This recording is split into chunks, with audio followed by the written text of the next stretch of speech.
SPI is probably one of our most successful and popular programs at BJA. We've had the fortune of working with over 50 jurisdictions across the country and producing validated results that speak for themselves in terms of its effectiveness. And for police agencies that are looking for real solutions to the problems they are facing in terms of violence reduction, in terms of becoming more effective and efficient as organizations, SPI really does provide a roadmap to do that. In order to understand the importance of this meeting and to get to know the new grantees, the new strategies for policing innovation sites were asked to identify their site's issue that is being addressed as part of the SPI program, what strategies they have developed, how they plan to evaluate the effectiveness of the program, their expectations and goals, and to share what they would consider success in a year's time.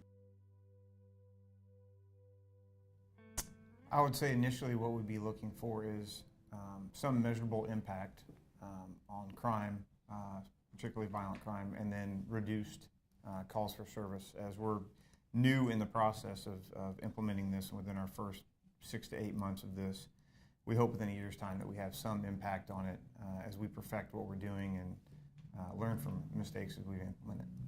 This way to reduce gun crime violence within the city, capture those that's responsible and successfully prosecute them, and also build a bridge with the community to support us in our mission to reduce gun violence.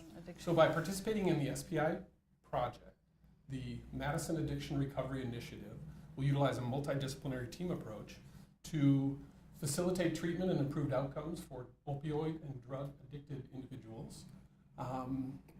Second goal will be to reduce recidivism, crime, and overdoses. And finally, to improve community health and safety. The police department is partnering with numerous agencies to include the fire department, outreach workers, to follow up directly with overdose victims, as well as for outreach, education. We also look to reduce the trauma on children. All of our first responders are trained, police, fire, and EMS, to look for the signs of children at the scenes of these overdoses so that we can then refer them to services and follow up with them and make sure that their needs are addressed as well. Our goal ultimately is to reduce gun violence and to reduce recidivism and re-injury. But what we would consider a success is success that we already have, and that we've gotten two very large public service agencies to collaborate on this project. Sustainability is also something that we would consider success over the course of the program. For example, we're down 16% in shootings citywide this year versus last year.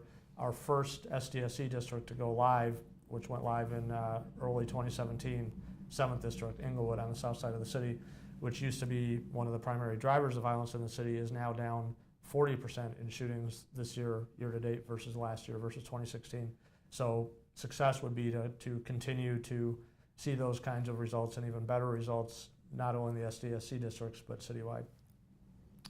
We would consider success to be continued reduction in violent crime at the locations. Right now we have experienced a 13.6% reduction in year-to-date crime statistics at our participating businesses, and that's year-to-date 2017 to 16. So just to continue to drive crime down in those areas.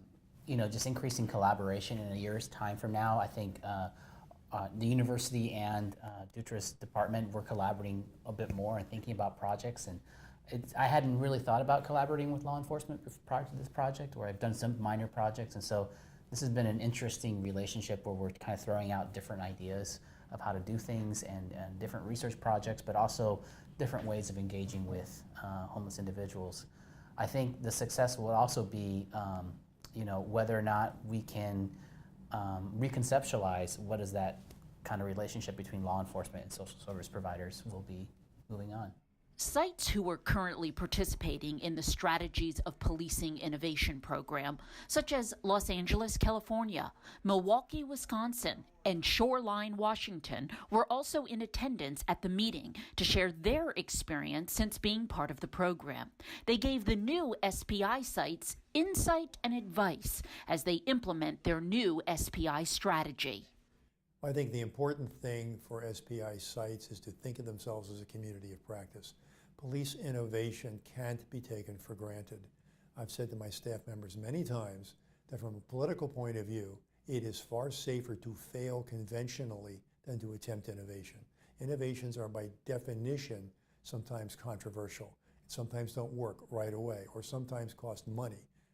The conventional police response to conventional problems, even when they don't work, don't tend to get criticized because that's the way it's always been. Communication is a big piece of this. When we meet internally, we now include our subject matter experts on conference calls to keep them included on what's working well, what areas we need to improve upon, and then also guidance. They have great insight working with law enforcement on realistic expectations, and then how hard it is to incorporate change into a police agency. So if a new SPI site thinks that in the next 1 year, 2 years, they're going to see significant dramatic reductions and they're going to see their department really change to a new program, I'd say kind of temper that enthusiasm because you're really playing the long game. This is something that's we tried to create that will change the LAPD for the long run and for the betterment of the department, and it really is a long game.